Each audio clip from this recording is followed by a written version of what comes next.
Hello dear students, विद्यार्थी मित्रो, आपण लाईन अँड प्लेन हा जो 12वी मॅथमॅटिक्सचा 6वा चॅप्टर सुरू केलेला आहे आणि त्यामध्ये पाठीमागे एक लेक्चर झाले आपलं आणि त्यामध्ये थिअरॉटिकली आपण पाहिलं की equation of line, how to find equation of line, लाईनचं इक्वेशन कशा पद्धतीनं फाइंड आउट केलं जातं. बेसिकली तुम्हाला माहितीच आहे की हा जो चॅप्टर आहे तो मुळात 3 डायमेन्शनल जॉमेट्रीशी रिलेटेड आहे आणि याच्यावरती मग इक्वेशन फाइंड आउट करायचं, लाईन आणि प्लेन ह्याची इक्वेशन्स फाइंड आउट करायचे असताना आपण लाईनचं आर्टिकल बघितलं आणि त्यामध्ये लाईनचं इक्वेशन फाइंड आउट करण्याच्या 2 वेगवेगळ्या प्रकारस आहेत, वेगवेगळे टाईप्स आहेत आणि ते बघितलं की त्या लाईनविषयी एक्झाम्पलमध्ये आपल्याला काय डाटा दिलेला आहे, काय गिव्हन दिलं आहे त्याच्यावर ते डिपेंड करतं. म्हणजे उदाहरणार्थ पहा, equation of line passing through a given point and parallel to vector, parallel to given vector म्हणजे अशा लाईनचं इक्वेशन आपल्याला फाइंड आउट करायचं असतं की ती लाईन, त्या लाईन एखाद्या पॉईंटमधून जाते आणि एक पॅरलल वेक्टर दिलेला असताना त्या लाईनचं इक्वेशन काय. आणि दुसरा फॉर्म आहे equation of line passing through two given points, म्हणजे अशी लाईन की त्या लाईन 2 पॉईंटमधून जर जात असेल तर त्या लाईनचं इक्वेशन काय असतं, 2 पॉईंटमधून जाणाऱ्या. तर असे 2 वेगळे फॉर्म्स आहेत, 2 वेगळे टाईप्स आहेत आणि ह्याचं इक्वेशन काढताना पुन्हा त्यामध्ये मग आपल्याला वेक्टर फॉर्म आणि कार्टेशियन फॉर्म अशी 2 वेगवेगळे टाईप्स आहेत जे आपण पाठीमागच्या लेक्चरला खूप चांगल्या पद्धतीनं बघितलेले आहेत. आता याच्यावरती आपल्याला 6.1 जो एक्सरसाइज आहे तो आज आपण पाहणार आहोत. ओके, तर ह्या एक्सरसाइजमध्ये पहा, क्वेश्चन नंबर 1 काय आहे, find the vector equation of a line passing through a point having position vectors and parallel to vector.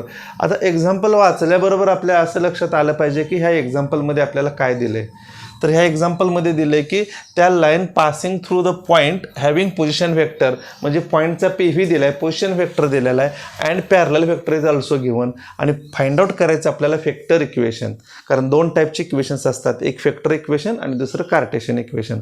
तर वेक्टर इक्वेशन आपल्याला विचारले म्हटल्यावर आपण तेच फक्त फाइंड आउट करायचं. जो वेक्टर दिलेला आहे, पॉईंट जो दिलेला आहे त्याचा पोझिशन वेक्टर दिलेला आहे त्याला आपण ए बार असं म्हणतो. जो पॅरलल वेक्टर दिलेला असतो त्याला आपण बी बार असं म्हणतो. And therefore we can write in solution, here we have given a bar is equal to minus 2i cap plus j cap plus k cap. हा पॉईंट दिलेला आहे, given a bar is equal to आणि point आणि parallel vector and parallel vector is also given, parallel vector की ज्याला आपण B bar असं त्या नोटिफिकेशनमध्ये म्हणतो. आणि ते बी बार काय दिलं आहे पहा, तर 4i cap minus j cap plus twice k cap. Okay, म्हणजे ए बार ए हा पॉईंट दिला आहे त्या लाईनवरचा आणि बी बार हा पॅरलल वेक्टर दिला आहे. आणि जर असं असेल तर आपल्याला माहिती आहे, वी नो, आता ते इक्वेशन जे माहिती आहे, we know equation of line, equation vector equation of line असं म्हटलं तरी अधिक चांगलं होईल. We know vector equation of line passing through a point, passing through a point A bar, असा पॉइंट असतो and parallel vector B bar is given by yes, r bar is equal to a bar plus lambda into b bar, where lambda is a parameter. बरोबर आहे. हे equation जे आपलं part आहे आपण last लेक्चरला बघितलेलं होतं की महत्त्वाचं हेच इक्वेशन आहे. Vector equation of line passing through a point and parallel to given vector असेल तर ते इक्वेशन काय असतं, r bar is equal to a bar plus lambda b bar. A bar आपण वर डिफाईन केला आहे, बी बार ह्या ठिकाणी आपण डिफाईन केला आहे. आपण डायरेक्ट ह्या ठिकाणी व्हॅल्यू पुटअप करायची. We get the required equation of line and therefore we can write here r bar is equal to a bar is nothing but minus 2i cap plus j cap plus k cap. अर्थात याला आपण कंस टाकूया, plus lambda into b bar, b बारची value ठेवा 4i cap minus j cap plus twice k cap and this is the required equation of line in vector form. झाला. असं simple 2 मार्क्ससाठी example येऊ शकतं. दिलं आहे तुम्हाला, एक पॉईंट दिला आहे आणि एक पॅरलल वेक्टर दिला आहे. करस्पॉन्डिंग फॉर्म कोणता आहे जे दिलेलं आहे त्याच्यावरून करस्पॉन्डिंग फॉर्म वापरायचा, ते इक्वेशन लिहायचं, वेक्टर फॉर्ममध्ये विचारलं आहे म्हणून वेक्टर फॉर्ममध्ये लिहायचं आणि त्या ठिकाणी त्या किमती जर पुटअप केल्या तर r bar is equal to a bar plus lambda b bar. इथं पुढं सॉल्व करायची आवश्यकता नाही आहे, असंच ठेवायचं, which is the required vector equation of line. Understand? समजलं? Okay, good. Right down this now. Okay, now we take next example, that is question number 2. काय दिले पहा या क्वेश्चन नंबर 2 मध्ये, find the vector equation of line passing through points having position vectors, आणि हे दोन त्याचे पोझिशन व्हेक्टर दिलेत. म्हणजे याचा अर्थ तुमच्या असं लक्षात आला असेल की इथं 2 पॉईंट दिलेले आहेत आणि 2 पॉईंट दिलेले असताना त्या लाईनचं व्हेक्टर इक्वेशन काय असतं हेही आपणास माहिती आहे. R bar is equal to a bar plus lambda in bracket b bar minus a bar. Okay, म्हणजे पहिला जो पॉईंट दिला आहे त्याचा पोझिशन व्हेक्टर ए बार, दुसरा जो पॉईंट दिला आहे त्याचा पोझिशन व्हेक्टर बी बार, असं कन्सिडर करून आपल्याला त्या ठिकाणी ते एक्झाम्पल लगेच सॉल्व्ह करता येतं. आपण त्या पॉईंटला नावं देऊया. Here given line passing through 2 points. Let A bar and B bar be their points, be these points. समजा ह्या 2 पॉईंट्समधून ती लाईन पास होते. याचाच अर्थ पहिल्या पॉईंटचा पोझिशन व्हेक्टर दिलाय a bar is equal to 3i cap plus 4j cap minus 7k cap. Similarly, b bar is also given here. For second point, their position vector is 6i cap minus j cap plus k cap. Okay, तर अशा पद्धतीने हे 2 आपल्याला position vector दिलेले आहेत. आणि मग आता आपल्याला ते इक्वेशन आपण डायरेक्ट लिहू शकतो. We know vector equation of line, Cartesian विचारलं असेल तर कार्टेशियन फाइंड आउट करायचं, आपल्याला फक्त व्हेक्टर विचारलंय. We know vector equation of line passing through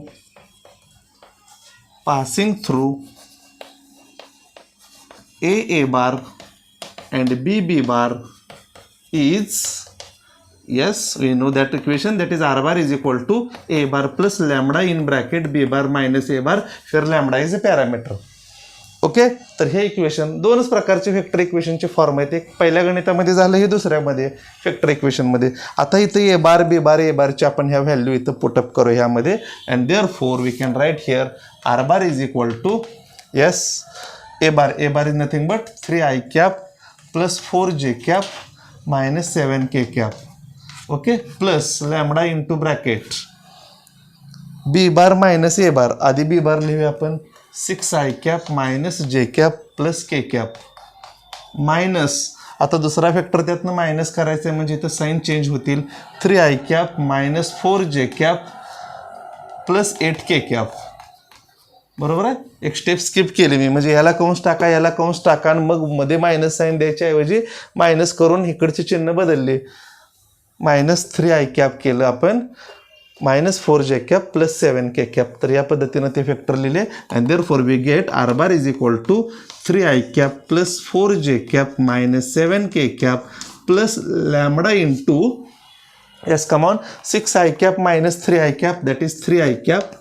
Similarly, minus j cap minus 4j cap, we get minus 5j cap. Okay, and here is plus k cap plus 8k cap, that is plus 9k cap. This is the required equation of line if that line passing through 2 given points. असं सिम्पलमध्ये अगदी त्या ठिकाणी 2 मार्कसाठी example विचारलं जातं आणि तुम्हाला ह्या पद्धतीनं ते पटकन सॉल्व करता आलं पाहिजे. समजलं? Good, right down this now. Okay, तर आता आपण नेक्स्ट क्वेश्चन पाहूया. क्वेश्चन नंबर 3 काय दिलं ह्यामध्ये पहा. Find the vector equation of line passing through the point having position vector 5i cap plus 4j cap plus 3k cap and having direction ratios -3, 4, 2. DRS दिलेत. DRS म्हणजे direction ratios दिलेले आहेत आणि एक पॉईंट दिलेला आहे. डायरेक्शन रेशोजवरून आपल्याला माहिती आहे की तो व्हेक्टर डिफाईन करता येतो, जो पॅरलल व्हेक्टर असतो तो डिफाईन करता येतो DRS वरून. आणि आपण परवाच्या रिमार्कमध्ये पण पाहिलेलं होतं की तुम्हाला नोटिफिकेशन असं दिलं होतं त्यामध्ये की डायरेक्शन रेशोज दिले असतील तर त्याच्यावरून तो पॅरलल व्हेक्टर आपल्याला डिफाईन करता येतो. आय कॅप जे कॅप के कॅपनं गुणायचं आणि बेरजेच्या स्वरूपामध्ये लिहायचं, असं सिम्पल कन्सेप्ट आहे. बघा, प्रत्येक एक्झाम्पलमध्ये प्रत्येक क्वेश्चनमध्ये वेगवेगळी व्हरायटी दिलेली आहे. एकसारखं एक्झाम्पल दिलं नाही. पहिल्यामध्ये एक पॉईंट दिला होता पॅरलल व्हेक्टर, दुसऱ्या क्वेश्चनमध्ये 2 पॉईंट्स दिले होते फक्त, आणि तिसऱ्यामध्ये 1 पॉईंट दिला आणि डायरेक्शन रेशोज दिलेले आहे. अगदी सोल्युशन त्याच पद्धतीनं आहे, काही चेंज नाही. पहिला पॉईंट समजा हा ए बार आहे, आपण लिहूया फार तर let a bar be the point on the given line, be the point on the given line, be the point on the given line. It means that a bar is equal to 5i cap plus 4j cap plus 3k cap. Okay, म्हणजे आपला ए बार तर इथं दिलेलाच आहे, position vector दिलेला आहे. Point दिला असेल तर त्याचा पी व्ही लिहिता येतो. आपल्याला ऑलरेडी डायरेक्ट ते पी व्हीज देतात, पोझिशन वेक्टरच देतात, त्यामुळे त्याला आपण डायरेक्ट ए बार असं म्हणायचं. ओके, आता डायरेक्शन रेशोज दिलेले आहेत. आता दुसरा एक पॅरलल वेक्टर आपण कन्सिडर करूया. Let b bar be the vector parallel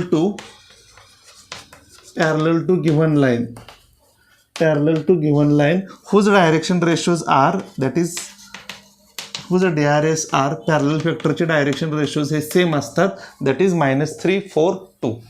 okay, and therefore we can write here, therefore we say that here b bar is equal to -3 I cap plus 4 j cap plus twice k cap. This is parallel vector. Point दिलाय, parallel vector दिलाय, तुम्हाला vector equation of line find out करायचं आणि ते equation तुम्हाला माहीत असतं, r bar is equal to a bar plus lambda into b bar, हे इक्वेशन आहे. आणि त्याच्यावरून मग तुम्ही डिफाईन करू शकता directly. Therefore we know vector equation of line, passing through A bar and parallel to B bar and parallel to vector B bar is R bar is equal to A bar plus lambda into B bar. Now put the corresponding values, that is R bar is equal to in bracket 5 I cap plus 4 j cap plus 3 k cap plus lambda into another bracket b bar is nothing but -3 I cap plus 4 j cap plus twice k cap, and this is the required vector equation of line. This is the required vector equation of line. खाली लिहिले तरी चालतं, which is a required vector equation of line, which is required vector equation of line. तर असं example 2-2 मार्काची सुरुवातीला आहेत, अगदी simple फॉर्ममध्ये असतात. एक्झाम्पलमध्ये काय दिलंय हे तुमच्या लक्षात येतंच. दिलेल्या एक्झाम्पलवरून तुम्ही वेक्टर फॉर्म किंवा वेक्टर इक्वेशन कोणता फॉर्म वापरायचा, त्यामध्ये करस्पॉन्डिंग व्हॅल्यू ठेवल्या का त्या ठिकाणी डायरेक्ट आन्सर मिळतं. समजलं? Okay, write down this now. Okay, now we take next question number 4. See here, find the vector equation of line passing through the point having position vector PV दिलाय तुम्हाला I cap plus twice j cap plus 3 k cap, and see here perpendicular to vectors I cap plus j cap plus k cap and 2 I cap minus j cap plus k cap. ह्या दोन व्हेक्टरला perpendicular आहे. बघा थोडंसं advance modify केला आहे question, अर्थात त्याचं weightage 1 मार्कानं वाढलेलं असतं. 3 मार्कसाठी हा तुम्हाला विचारला जाऊ शकतो. काय क्वेश्चनमध्ये काय दिले पहा, यामध्ये find the vector equation of line passing through the point having position vector. पॉईंटचा पी व्ही दिलाय म्हणजे ए बार दिला, हे तर मान्य तुम्हाला.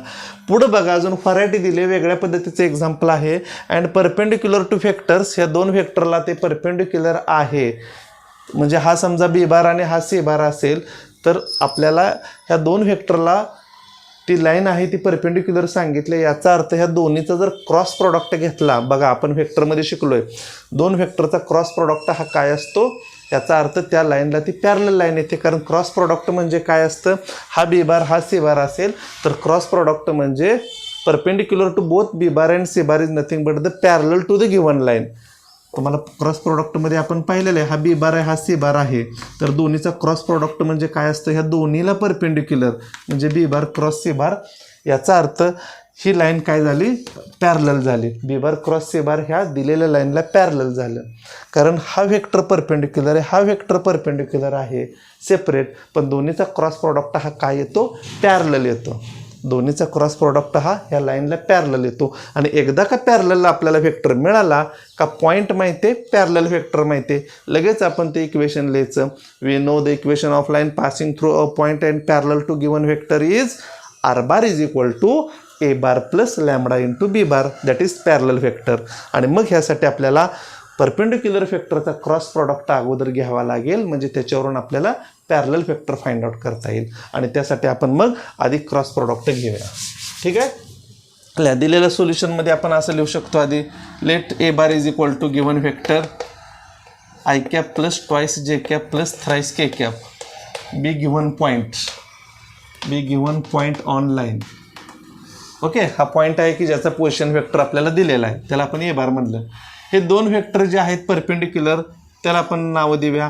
Late b bar is equal to i cap plus j cap plus k cap and c bar is equal to twice i cap minus j cap plus k cap. Be the vectors perpendicular. Be the perpendicular vectors. Be the perpendicular vectors. हे दोन perpendicular vectors दिलेले आहेत. Perpendicular vectors त्याला आपण B bar आणि C बार म्हटलं.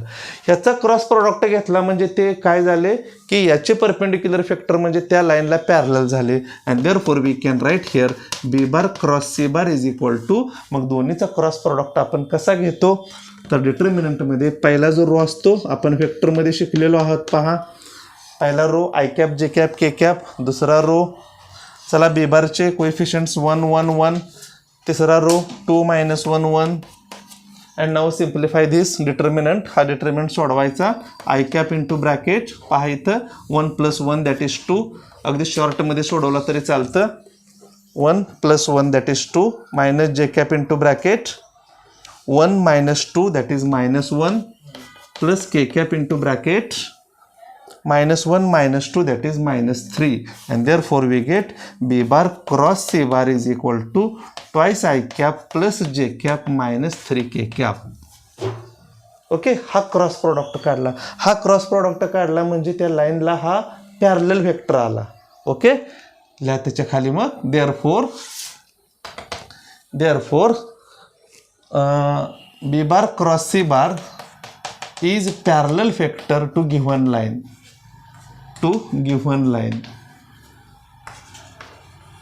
हा parallel vector झाला. बी बार क्रॉस प्रॉडक्ट म्हणजे क्रॉस प्रॉडक्ट जो आला तो पॅरलल वेक्टर झाला. आणि मग आपल्याला त्या डेफिनेशनमध्ये त्या फॉर्म्युल्यामध्ये थोडीसं मॉडिफाय करता येईल. We know equation of line. We know vector equation of line. We know vector equation of line passing through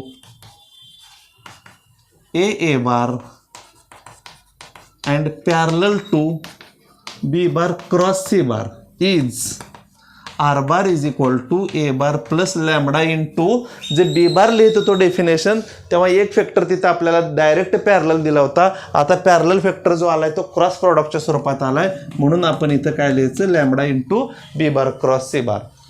थोडीशी डेफिनेशन तो इक्वेशन जे आहे ते फक्त मॉडिफाय केलं. करस्पॉन्डिंग चेंज केलं. कारण पॅरलल वेक्टर हा काय आला क्रॉस प्रॉडक्ट घेतल्यानंतरचा जो वेक्टर मिळाला आपल्याला तो पॅरलल वेक्टर आहे. म्हणून त्या फॉर्म्युल्यामध्ये सुद्धा आपण तिथं फक्त बी बार न लिहिता बी बार क्रॉस सी बार आणि मग ह्यामध्ये किंमत ठेवा. R bar is equal to put a bar that is i cap plus twice j cap plus thrice k cap plus lambda into b bar cross c bar already आपण इथं find out केलेलं आहे. 2 I cap plus j cap -3 k cap. Okay, which is the required equation of vector equation of line. Vector equation of line येणारं उत्तर हे नेहमी अशा स्वरूपात इथे लक्षात ठेवायचं. याच्या पुढं पुन्हा सिम्प्लिफाय करायची गरज नाही. लॅम्बडाना आतमध्ये गुणा आय कॅप कॉमन काढा काही आवश्यकता नाही. येणारं आन्सर हे तुम्हाला फायनली ह्याच स्वरूपात असू द्या. तुमचं बोर्डाला पेपरमध्ये सुद्धा ह्या स्वरूपामध्ये ते आन्सर कीमध्ये दिलेलंच असतं. तर या पद्धतीनं हे आपण सॉल्व्ह केलेलं आहे. ओके समजलं. Good. Right down this now. Okay now we take question number 5. Find the vector equation of line passing through the point having p v. पॉईंटचा पी व्ही दिलेला आहे म्हणजे ए बार दिलेला आहे. And parallel to line. बघा थोडीशी variety change करते. त्या ठिकाणी एक्झाम्पलमध्ये वेगळ्या पद्धतीनं विचारलं जातं. पॅरलल टू लाईन दुसऱ्या एका लाईनला पॅरलल आहे अशी ते वेक्टर इक्वेशन ऑफ लाईन आपल्याला विचारलं आहे. आणि ती जी लाईन आहे रिक्वायर्ड लाईन जी आहे ती लाईन दुसऱ्या एका लाईनला पॅरलल आहे त्या लाईनची इक्वेशन दिलेलं आहे. बघा म्हणजे पॉईंट तरी ए बार दिलेला आहे. म्हणजे ह्याचं जर आपण जर डायग्राम जर काढली थोडक्यामध्ये तर बघा ह्या पद्धतीनं ह्या लाईनचं आपल्याला इक्वेशन फाइंड आउट करायचं आहे आर बारचं ह्या लाईनचं. आणि ही लाईन दुसऱ्या एका लाईनला पॅरलल दिलेली आणि त्याचं इक्वेशन दिलं आहे. त्याचं हे इक्वेशन दिलेलं आहे. आणि त्यामुळं आपल्याला काय करता येईल आता पहा. तर याचा जो पॅरलल वेक्टर आहे तो आपोआपच ह्या लाईनला पॅरलल असणार आहे. ही जी गिवन लाईन आहे ही गिवन लाईनमध्ये काय असतं हा जो पहिला कंसामध्ये जो वेक्टर दिलेला असतो तो ह्या लाईनवरचा पॉईंट असतो. आणि हे जे लॅम्बडाच्या पुढे जे दिलेलं असतं बी बार हा पॅरलल वेक्टर दिलेला असतो. याला पॅरलल वेक्टर. आता ही रिक्वायर्ड लाईन आहे. याला जर पॅरलल लाईन असेल तर ह्याचा जो पॅरलल वेक्टर आहे तो आपोआपच ह्या लाईनला सुद्धा तो पॅरलल वेक्टरच असणार आहे. बरोबर आहे. म्हणजे आपल्यासुद्धा रिक्वायर्ड लाईनच्या इक्वेशनमध्ये पॅरलल फॅक्टर म्हणजे बी बारची किंमत हीच घ्यायची, फक्त पॉईंट चेंज करायचा. ह्या लाईनवरचा रिक्वायर्ड लाईनवरचा पॉईंट जो दिलेला आहे तो फक्त वापरायचा. म्हणजे त्या इक्वेशनमध्ये बदल काय होईल हा कंस काढायचा आणि ह्याच्या जागी हे टाकायचं फक्त. झालं. We get the required equation of line. Correct. Okay. Write down solution. त्याला आपण नाव देऊ आता. Let a bar is equal to, आपला जो पॉईंट असतो त्याला आपण नेहमी ए बार असंच कन्सिडर करतो. A bar is the given point, B the given point. Okay. आता लाईनचं इक्वेशन दिलंय हिअर किंवा since required line is a parallel असं लिहा. Since required line is a parallel to r bar is equal to i cap plus twice j cap plus thrice k cap plus lambda into thrice i cap plus twice j cap plus k cap. It means required line is a parallel to vector. It means required line म्हणजे ज्या लाईनचे आपल्याला equation find out करायचं आहे. It means required line parallel to vector 3i cap plus twice j cap plus k cap and therefore त्याला आपण b बार म्हणतो है ना, parallel vector. and therefore let b bar is equal to तो parallel vector. आणि आता आपल्याला ए बार माहीत झाला, बी बार हा पॅरलल वेक्टर माहीत झाला, त्या ठिकाणी आपण इक्वेशन डिफाईन करू शकतो. therefore vector equation of line is r bar is equal to a bar plus lambda into b bar and hence we can write r bar is equal to a बारची किंमत ठेवा minus i cap minus j cap plus twice k cap plus lambda into b बारची किंमत ठेवा 3i cap plus twice j cap plus k cap and hence we get the required solution, that is the required line which is the required vector equation of line, hence the result. तर ह्या पद्धतीने आपल्याला अगदी simple 2 मार्कसाठी पुन्हा हे questions आहेत. मस्तपैकी 5 question आपण आज म्हणजे पाहिलेले आहेत. अजून एखादा क्वेश्चन 6वा घेऊया. 11 क्वेश्चन्स आहेत. 11 मधले 6 आजच्या लेक्चरमध्ये करूया. नेक्स्ट लेक्चरला आपण राहिलेले 5 क्वेश्चन्स बघूया. तर ह्या 5व्या क्वेश्चनमध्ये आणि बघा किती वेगवेगळ्या टाईपचे आपल्याला बरं शिकायला मिळतं. आता पॅरलल वेक्टरवरून तुम्हाला असं पण लक्षात आलं की पॅरलल लाईनचं जर इक्वेशन दिलं असेल तर त्या दोन्ही लाईनच्या इक्वेशनमध्ये फरक काय असतो, तर फक्त पॉईंटचा फरक असतो. म्हणजे पॉईंट जो गिव्हन पॉईंट असतो त्याच्या पोझिशन वेक्टरचा फरक असतो. लॅमडाच्या पुढे जो पॅरलल वेक्टर असतो तो सेम असतो किंवा प्रपोर्शनमध्ये सुद्धा असू शकतो. म्हणजे ह्याच्या पट्टीमध्ये इथं 3 2 1 असेल तर समजा ह्याची दुप्पट केली 6 4 आणि 2 तर ते सुद्धा पॅरलल वेक्टरच्या स्वरूपामध्ये आपण डिफाईन करू शकतो. कारण डायरेक्शन रेशोज असतात हे 3 2 1 आणि हे मे बी इन्फायनाईट ते इन्फायनाईटसुद्धा असू शकतात एखाद्या लाईनला. आणि त्यामुळं इथं अशा स्वरूपामध्ये आपल्याला हे आता ह्या एक्झाम्पलवरून सुद्धा माहीत झालं. पॅरलल वेक्टरमध्ये किंवा 2 लाईन पॅरलल असतील तर त्यांच्या इक्वेशनमध्ये काय बदल असू शकतो. समजलं? Okay good. Right down this now. Okay. Now we take last question of this today's lecture, that is question number 6. Find the Cartesian equation. पहा आतापर्यंतचे 5 क्वेश्चन हे वेक्टर इक्वेशनचे होते. आपल्याला आता कार्टेशियन इक्वेशन विचारले. Find the Cartesian equation of line passing through the point a -1 2 1 and having direction ratios 2 3 1. पहा आपल्याला कार्टेशियन इक्वेशन विचारले आणि ती लाईन एका पॉईंटमधून जाते आणि डायरेक्शन रेशोज दिलेले आहेत 2 3 1. हे पहा डायरेक्शन रेशोज कधीही असे कंसामध्ये ठेवायचे नसतात. ABCच्या ज्या व्हॅल्यू असतात त्या फक्त ओपनली अशा लिहायच्या असतात 2 3 1 ह्या टाईपमध्ये. आता पहा कार्टेशियन इक्वेशन आपल्याला माहिती आहे x - x1 upon a is equal to, फार तर आपण सुरुवातीला तसं लिहूया सोल्युशनमध्ये. We know Cartesian equation of line passing through a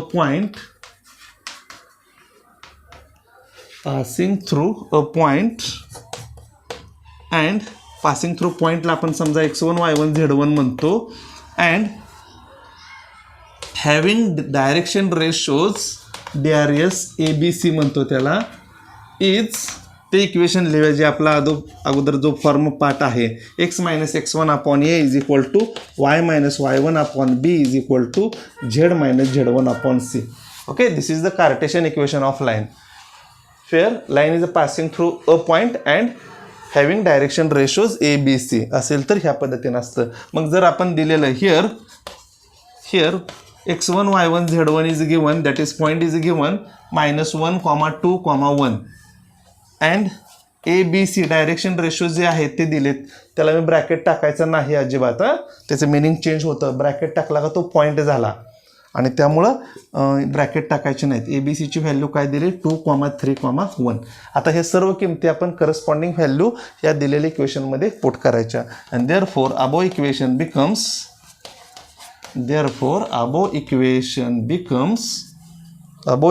becomes ठेवा ह्यामध्ये किमती. And therefore we get x minus x1ची किंमत किती पहा -1 upon a is nothing but 2 is equal to y minus y1. y1ची किंमत किती पहा 2 आणि b ची किंमत 3 is equal to z minus z1. z1ची किंमत 1 आहे. z minus 1 divided by c ची किंमत 1. ओके. फार तर ह्याला अजून आपण मॉडिफाय करू शकतो. x plus 1 upon 2 is equal to y minus 2 divides 3 is equal to z minus 1 divided by 1 which is the required Cartesian equation. Which is a required Cartesian equation of line. Hence the result. Okay बच्चो समजलं. तर या पद्धतीने आपल्याला हे examples 6 झालेले आहेत आजच्या लेक्चरमध्ये. एक्झरसाइजमध्ये एकूण 11 क्वेश्चन्स आहेत. त्यामधले 6 क्वेश्चन्स आपण खूप चांगल्या पद्धतीने घेतलेले आहेत. समजले असतीलच, नाही समजले असेल तर विचारा. आपला चॅनल सबस्क्राईब करा, लाईक करा, शेअर करा. काही प्रॉब्लेम असतील तर तुम्हाला कमेंट बॉक्समध्ये लिहा. आपण भेटू नेक्स्ट लेक्चरला. ओके. थँक्यू.